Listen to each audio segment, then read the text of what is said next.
তো hello guys, আসসালামু আলাইকুম। তোমার আমার পরিবারের সবাইকে স্বাগত। তো আজকে আবারও দারুণ একটা ভিডিও নিয়ে আসতে চলেছি। তো ভিডিওটা সম্পূর্ণ দেখার জন্য আমাদের চ্যানেলটা সাবস্ক্রাইব করে নেবেন।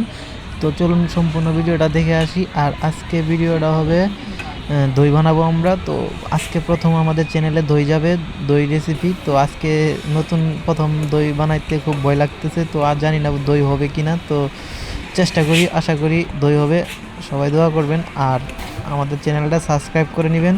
যারা যারা এখনও সাবস্ক্রাইব করেন নাই অবশ্যই সাবস্ক্রাইব করে নেবেন। আর অবশ্যই কমেন্টে জানাবেন আমাদের রেসিপিগুলো কেমন হয়েছে।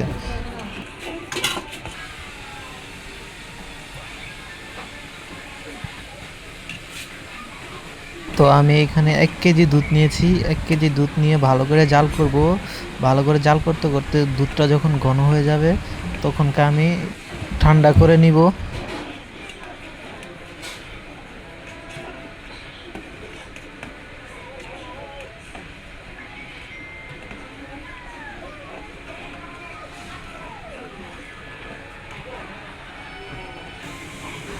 তো আমি ক্যারামেল করার জন্য একটা আলাদা কড়াই নিয়ে সেখানে চিনি দিয়ে দিছি পরিমাণ মতো, নিয়ে ভালো মতন ক্যারামেল করে নিব।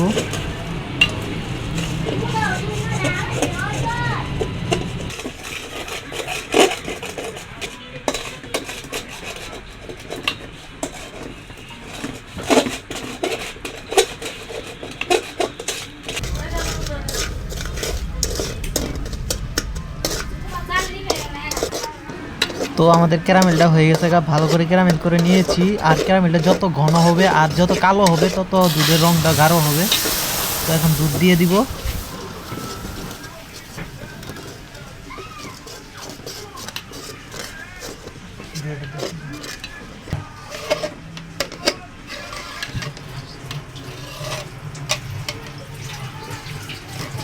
আর ক্যারামেলের ভিতরে দুধটা ঢালার পরেই ভালো করে নাড়াচাড়ি করে নিব।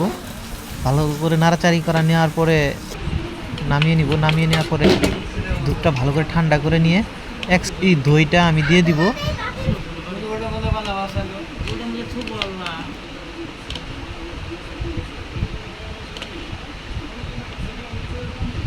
এক্সট্রা দই দেওয়ার পরে ভালো করে নাড়াচাড়ি করে নেওয়া লাগবে। আর এক্সট্রা দই বলতে আপনি টক দই দিতে পারেন আর মিষ্টি দই দিতে পারেন, দিলেই হবে।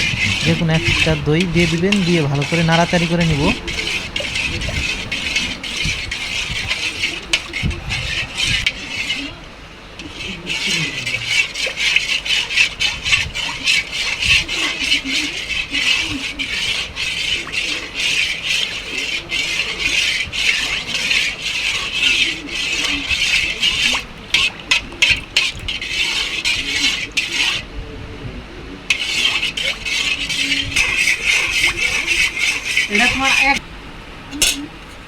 তো দেখেন আমাদের দুধটা নাড়াচাড়ি করা হয়ে গেছে আর দুধের উপরে কতটা সর পড়েছে। আর যেই পাতিলে আমি দইটা বসাবো সেই পাতিলে আমি অল্প একটু দই নিয়ে ভালো করে মাখায় নিব, যাতে দইটা ভালো জমে। তার জন্য আমি দইটা মাখায় নিছি। এখনকার আমি দুধটা ওই পাত্রে ঢাইলে নিব। তো এই মিশ্রণটা এখনকার মানে আমি রাত্রে করেছি। রাত্রে সারা রাত ভালোভাবে ঢাইকা ঝাঁপ দিয়ে রাইখে দিব, সকালে দেখব। তো আমি ভাবতেই পারি না এত এত সুন্দর এত কালারফুল একটা দই হবে। আর দইটা এত টেস্ট। আমি অনেক দই খাইছি, মানে অল্প খাইলেই মুখ মাইরে আসে, মানে অত খাওয়া যায় না।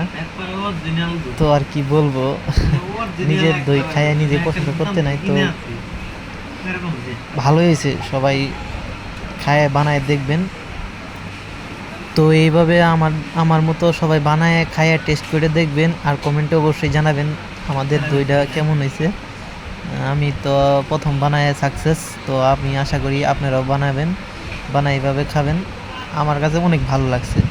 নিজের দই নিজেই প্রশংসা করতে নাই, তবু করলাম, না করে উপায় নাই। তো আশা করি ভালো লাগছে। আশা করি আপনাদের কাছেও ভালো লাগবে। তো আমাদের ভিডিওটা এই পর্যন্তই। ভিডিওটা যদি ভালো লেগে থাকে তো অবশ্যই লাইক, কমেন্ট, শেয়ার, সাবস্ক্রাইব করে দেবেন। আর হ্যাঁ, অবশ্যই কমেন্টে জানাবেন ভিডিওটা কেমন হয়েছে। তো সবাই ভালো থাকবেন, সুস্থ থাকবেন। দেখা হচ্ছে নেক্সট ভিডিওতে। খুদা হাফেজ।